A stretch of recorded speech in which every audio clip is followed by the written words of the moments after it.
My name is Ross Dale. Today I'm going to do a persuasive speech on should not wearing seatbelts be illegal.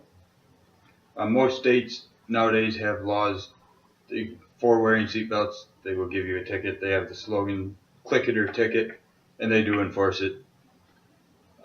Consequences of not wearing a seatbelt, everybody knows if you get in an accident, you could be thrown from the vehicle, killed on impact when you hit the ground.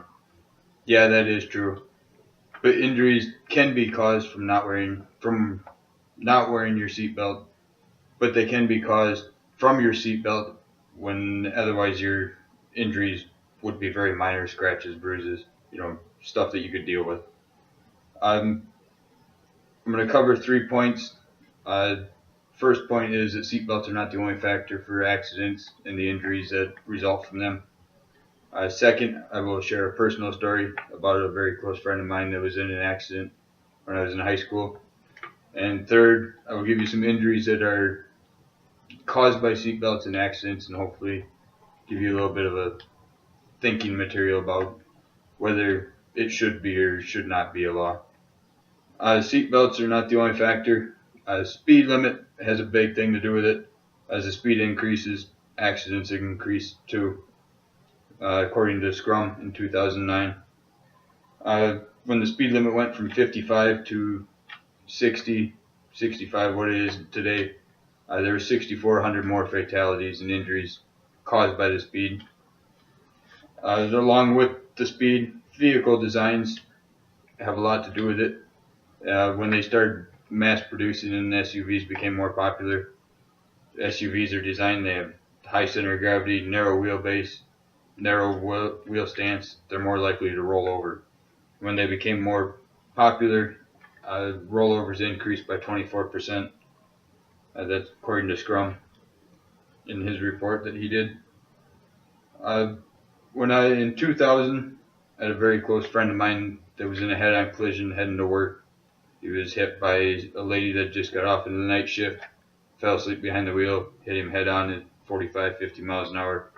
He was not wearing his seatbelt, and when the accident occurred, she hit the front of his car so hard that it pushed the motor from where it should sit into the firewall and starting into the driver's compartment of the car. If he would have been wearing his seatbelt, they figure he would have more than likely broke both legs and could have very easily lost them as a result of it. But since he was not wearing his seatbelt, he was able to move his feet from the floorboards over to the passenger seat, and in all theory, in all realm of everything, save his legs. Worst case scenario, he could have very easily lost them. He was still given a ticket, and I feel as though that is wrong. But according to Holdorf, tickets are given if you are in an accident and save your life or limbs or whatever. They still give a ticket, even though much worse could have happened if you would have been wearing it. They don't look at that end; they just look at their laws, which I think is a load. Injuries caused by seatbelts. Gokin did a study in 2014 that he discussed a lot of the injuries that have occurred from wearing the seatbelts in minor crashes, bigger crashes, everything. Some of the injuries that he discusses are bruises, bleeding, both internal and external bleeding, fractures, dislocated joints. All these would be or could be avoided if not wearing the seatbelt. Internal bleeding is a big problem. If it does happen, it's hard to catch. External bleeding, you can see the blood coming out. But internal bleeding, it could potentially kill a person if it's not caught in time. But it is caused by a seatbelt, and the law says we have to wear them, so most people do. A seatbelt law violates the free choice of health care.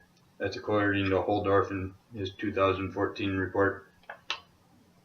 I agree with him. I hope other people do too. It's something that I feel is living in America, freedom of choice. It is something that I should have the choice to decide whether I want to wear it or not. It's my life. What's the difference? why is it up to the state to decide that I have to wear it or I'm going to be fined?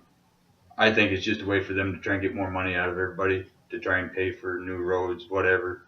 If that's the case, raise the taxes a little bit, make everybody pay for it. Everybody uses them. Today, I have covered 3 topics, or 3 different points. First one being that seatbelts are not the only thing that could be causing the accident. Secondly, I shared a personal story with you. And thirdly, I shared a few of the injuries that can be caused by seatbelts when in an accident that would normally not happen. I hope that some people agree with me that seatbelts should not be illegal.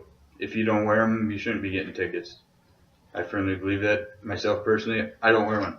I don't want to have, if I get in an accident and it's that bad that it's going to take my legs, I'd rather be dead myself. I hope that somebody agrees with me. And that's my speech. Thank you.